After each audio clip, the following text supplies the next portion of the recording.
जय हिंद दोस्तों, मैं कांस्टेबल शुभम आपका अपने इस यूट्यूब चैनल में स्वागत करता हूं। आशा करता हूं आप सब स्वस्थ होंगे, अच्छे होंगे, अपनी तैयारी अच्छे से कर रहे होंगे। जिन सब लोगों को एसएससी जीडी के रिजल्ट का इंतज़ार है वो बहुत जल्दी आने वाला है और वो कभी भी आ जाएगा। जो लोग एग्जैक्ट डेट पूछते हैं भाई, वो एग्जैक्ट डेट खाली एसएससी जानता है कि कब वो रिजल्ट देगा। आज की इस वीडियो में हम बात करने वाले हैं कुछ इंपॉर्टेंट डॉक्यूमेंट्स जो कि आपको ट्रेनिंग के दौरान लेके जाने हैं। और जैसा कि मैं अभी छुट्टी पे आ रखा हूँ घर, और अभी जो वीडियो बना रहा हूँ छत पे बैठ के बना रहा हूँ। थोड़ा दिल्ली में ठंड है तो अभी धूप में बैठ के इसलिए वीडियो बना रहे हैं। देखिए, कॉल लेटर जो आएगा उसका परफॉर्मेंस सबका थोड़ा थोड़ा अलग हो सकता है। ये मेरा कॉल लेटर है, जब मैं 2021 में मेरे पास आया था तो मैंने उसका फ़ोटो स्टेट करा के 3-4 फ़ोटो स्टेट करा के रख रखा है। मैं आपको ये इसका PDF बना के भी दे दूँगा ग्रुप के अंदर। तो सबसे पहले आपका जो कॉल लेटर आएगा उसके अंदर आपका नाम, आपका एड्रेस वगैरह रहेगा और कुछ BSF की शर्तें रहेंगी। जैसा कि मैं पढ़ देता हूँ कि आप समय समय पर यथा संशोधित सीमा सुरक्षा बल अधिनियम 1968 तथा सीमा सुरक्षा बल नियम, ये मेरा BSF का था इसलिए सीमा सुरक्षा बल है उसमें, 1969 और बल के अन्य सदस्यों पर लागू केंद्र सरकार के आदेशों, नियमों एवं विनियमों में शासित होंगे। जहाँ तक पेंशन का मामला है, आप केंद्रीय सिविल सेवा असाधारण पेंशन संशोधन नियमावली 2003 के अधीन लागू नई अंशदायी पेंशन योजना में शासित होंगे। यानी 2003 के बाद जो 2004 से NPS लागू हुआ था उसके अंडर हम आते हैं। प्रारंभ में आप 2 वर्ष की अवधि के लिए परीक्षण काल में हम रहेंगे। यदि नियुक्ति प्राधिकारी के मत आरक्षण GD के रूप में बल का एक कुशल सदस्य होने की संभावनाएं नहीं रखते या बुनियादी परीक्षण यानी जो आपकी ट्रेनिंग होगी, बेसिक रिक्रूटमेंट ट्रेनिंग जिसको बोलते हैं हम, पूरा नहीं करते तो सक्षम अधिकारी द्वारा किसी भी समय बिना कोई कारण बताए आपको सेवा समाप्त कर दी जाएगी। यानी अगर हम ट्रेनिंग के पहले तो ऐसा नहीं कि तुरंत आपको ट्रेनिंग से निकाल देंगे। यदि किसी से कोई किसी कारणवश ट्रेनिंग नहीं कर पाता है, चोट लग जाती है, तो उसको 1 साल के लिए या नेक्स्ट बैच के लिए, आगे के लिए उसको हो जाता है कि भाई वो फिर अगले नेक्स्ट बैच में ट्रेनिंग करेगा। अगर वो 1-2 बार ऐसा नहीं कर पाता, उसके बाद कमांडेंट या अदर जो भी ऑफिसर्स होते हैं उनके ऊपर डिपेंड करता है कि आपको वो रखें या निकालें। नियमानुसार लागू वेतन एवं भत्तों के अलावा आप निःशुल्क आवास समय समय पर यथा स्वीकार आहार भत्ते के हकदार होंगे।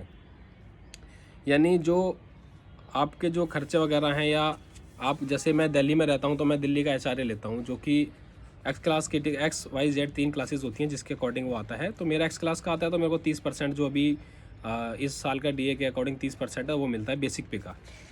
जैसे आप लोगों के आपकी बेसिक पे 21,700 होगी तो उसके अकॉर्डिंग जो आपके सिटी का होगा HRA उसके अकॉर्डिंग मिलेगा। उसके बाद पद अस्थाई है, लेकिन इसके भविष्य में स्थायी किए जाने की संभावना है। वैसे आप 2 साल के लिए सब टेम्परेरी ही होते हो, 2 साल के बाद आप लोग परमानेंट की कैटेगरी में आते हो। अगर आपका रिकॉर्ड अच्छा है, जैसे भी रिकॉर्ड नहीं भी अच्छा होगा तो भी आप परमानेंट आओगे, लेकिन कोशिश करना रिकॉर्ड अच्छा रखने की। यदि यह अस्थायी पद खत्म किया जाता है तो बिना कोई कारण बताए आपको सेवा समाप्त कर दी जाएगी। आपको 2 साल से पहले कोई भी ऑफिसर्स निकाल सकता है, मतलब जिसके पास पावर है आपको निकालने की। जैसे आप किसी यूनिट में जाते हो तो वहाँ कमांडेंट होता है, सेक्टर में DIG होता है, तो आप कोई भी कमांडेंट आपको निकाल सकता है बिना किसी कारण बताए 2 साल के अंदर। उसके बाद आपको कारण ज़रूर बताएंगे अगर कोई निकालता है आपको तो। 5वां पॉइंट है कि यदि इस सबसे मेन पॉइंट है, लोग पूछते हैं कि सर अगर हमें छोड़ना है तो पैसे भरने नहीं भरने, ये आपके कॉल लेटर में बाकायदा लिखा होता है। अब सुनिए आप ध्यान से। यदि आप 10 वर्ष की सेवा काल के दौरान कहीं और कोई नौकरी स्वीकार करने जिसके लिए काडर अनापत्ति पत्र यानी NOC दे जा चुका है, इसके अलावा अन्य किसी कारण से आप स्वेच्छा से सेवा से त्यागपत्र देते हैं। अगर आपको NOC आपने ली है तो कोई दिक्कत नहीं है। अगर आप स्वेच्छा से अपने रिज़ाइन देते हैं तो आपका त्यागपत्र केवल तभी एक्सेप्ट किया जाएगा जब BSF के दिए गए प्रशिक्षण, ये अगर BSF है तो आपका अन्य कोई आ सकता है, CRPF या SSB या CISF, प्रशिक्षण का खर्च अथवा उसके द्वारा आहित अंतिम वेतन एवं भत्तों की अपनी हकदारी के आधार पर 3 महीने के वेतन एवं भत्ते, इनमें से जो भी अधिक हो, या ट्रेनिंग का खर्चा या 3 महीने की जो आपकी सैलरी हो, जो भी अधिक हो वो सरकार को लौटाना होगा। अब आते हैं हम मेन अपने इस टॉपिक पे कि हमें क्या क्या मूल दस्तावेज यहाँ पे लेके जाने हैं, इंपॉर्टेंट डॉक्यूमेंट।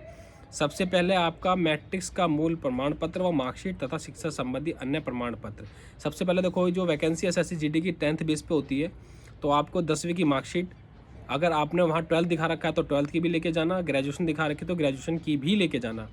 और मेरी मानो तो बहुत से होते हैं कि नहीं 10वीं लगाओ बाद में दिक्कत आती है। भाई आपको अगर ग्रेजुएशन का कोई एग्ज़ाम देना है, आपको अगर एनओसी लेनी है, तो आपकी ग्रेजुएशन की जो मार्कशीट है वो आपके एसआर में जो आपका सर्विस रिकॉर्ड बनेगा, जो आपकी फाइल तैयार होगी, उसमें लगा होना चाहिए। तो इसीलिए आप पहले से लगवा के रखना, नहीं बाद में ड्रामा होता है कि आपको पहले लगवानी पड़ेगी, उसके बाद एनओसी अप्रूव होगी, फिर उसमें टाइम जाता है। सेकंड है, प्रस्ताव पत्र के साथ संलग्न चरित्र प्रमाण पत्र को अपने संबंधित जिला के डीएम एसडीएम से हस्ताक्षर करवाएं।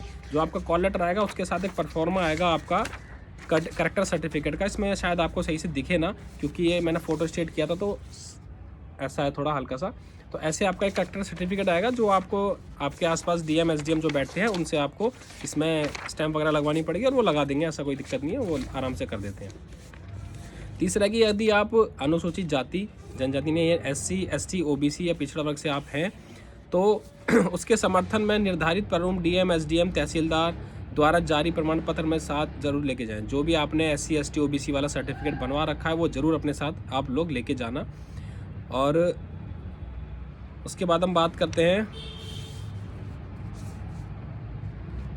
इसमें चौथा पॉइंट है, अभी क्या है कि वो एक्सेप्ट है नहीं पता नहीं, लेकिन चौथा पॉइंट ये है कि पिछड़ी जाति के उम्मीदवार भारत सरकार द्वारा जो भी आपका सेंट्रल का बनता है पिछड़ी जाति का एससी एसटी ओबीसी का, पिछड़ी जाति के द्वारा किधर गया, प्रारूप के अनुसार जाति प्रमाण पत्र की मूल प्रति अपने साथ ले आए, मतलब ओरिजिनल अपने साथ लाएं, जो 3 साल से ज़्यादा पुराना नहीं होना चाहिए। जिसका 3 साल से पुराना है, अगर अभी बनवा सकते हो तो अभी भी बनवा लो, उससे कोई दिक्कत नहीं, क्योंकि आपका जो पुराना है वो तो एक्सेप्ट हो गया। अगर ज़्यादा पुराना तो एक और बनवा सकते हैं आप। 5वां पॉइंट है, यदि आप वर्तमान में सरकारी अर्ध सरकारी सेवा में है तो वर्तमान विभाग से निर्धारित प्रारूप में सेवा मुक्ति का प्रमाण पत्र, यानी जब आप वहाँ से रिज़ाइन देंगे तो उसको आपको एक सर्टिफिकेट देगा, वो आप जरूर लेके जाएं। या आपने एनओसी ले रखी है तो एनओसी पे अपने साथ रखें, अगर कोई गवर्नमेंट डिपार्टमेंट का मेरी वीडियो दिख रहा है तो।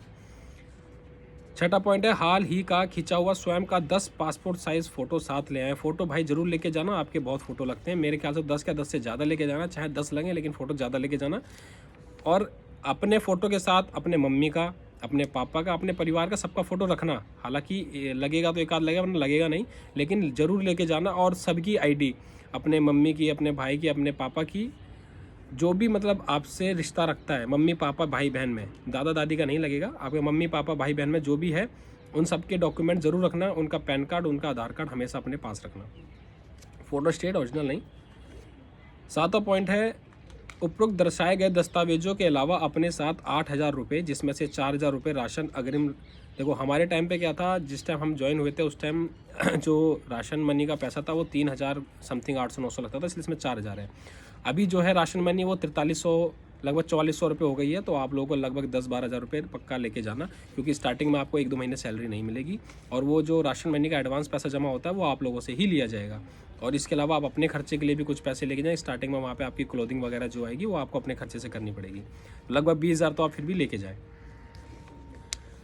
8वां पॉइंट है, अपने साथ भारतीय स्टेट बैंक का बचत खाता। देखो जो भी CAPF है इसके अंदर SBI का चलता है, सेविंग अकाउंट आप खुलवाइए, बचत खाता, उसके साथ एक कैंसिल चेक, पैन कार्ड, आधार कार्ड, ATM ज्वाइनिंग के समय ज़रूर लेके जाना। और पैसा वहाँ हर महीने आपको, हर महीने हर 2 महीने में निकालना ही पड़ेगा, तो इसलिए आप जिसके पास SBI का अकाउंट नहीं है तो अकाउंट अपना खुलवा ले SBI में, ठीक है। और 9वां पॉइंट है, वैध मूल निवास प्रमाण पत्र, जो भी आपका डोमिसाइल है वो ज़रूर लेके जाना। इसमें 10वां पॉइंट है, RT-PCR जब कोरोना आया था उसके टाइम का है, तो इसीलिए अभी ये इसमें हम नहीं काउंट करते। उसके बाद कुछ पॉइंट और लिखे हैं कि इस नियुक्ति पर कार्यभार ग्रहण करने के लिए आपको कोई भत्ता दिए नहीं होगा, यानी आप जब जाओगे तो आपको आने जाने का आपको कोई खर्चा इसमें नहीं दिया जाएगा। इसके अलावा और भी पॉइंट हैं, हम उसको खैर नहीं पढ़ेंगे, क्योंकि हमारा मेन जो वीडियो है ये खाली इम्पोर्टेंट डॉक्यूमेंट के ऊपर है। और इसमें आपको एक सबसे बड़ा डाउट कि सर जब हम छोड़ते हैं, क्योंकि बहुत से कैंडिडेट क्या है कि बहुत से का सभी ऑलमोस्ट तैयारी कर रहे हैं, अगर इसमें नंबर आ गया पर वो फॉर्म और भी भर के रखते हैं, उनका ये होता है कि सर अगर हमारा स्टेट पुलिस में हो जाएगा तो वहाँ जाएंगे। बाकी अभी आपको डॉक्यूमेंट से रिलेटेड कोई दिक्कत हो तो आप मेरे से कमेंट कर देना, या मेरे इंस्टा में मेरे साथ इंस्टाग्राम की ID भी इसमें होगी, बाकी मैं दोबारा इसमें चैनल में मेंशन कर दूँगा। और कोई भी डॉक्यूमेंट रिलेटेड आपको कोई दिक्कत हो तो आप मेरे से पूछ सकते हैं। और इसके अलावा जो करेक्टर सर्टिफिकेट पुलिस से वेरीफाइड होता है वो बाद में, एक तो बाद में भी होता है जब आपके घर पे आया जाएगा तब बनेगा, एक आपकी वेरिफिकेशन होती है वो अलग होती है। बाकी हम नेक्स्ट वीडियो में NOC के ऊपर वीडियो लेके आएंगे कि आप किस हिसाब से NOC लिखें कि आप आगे अपने सीनियर को दे सकें, जिससे आपको, चाहे वो आपका कॉलेज का एग्ज़ाम हो चाहे अदर एग्ज़ाम हो, उसके लिए आप एनओसी ले सकते हैं। तब तक के लिए जय हिंद, जय भारत।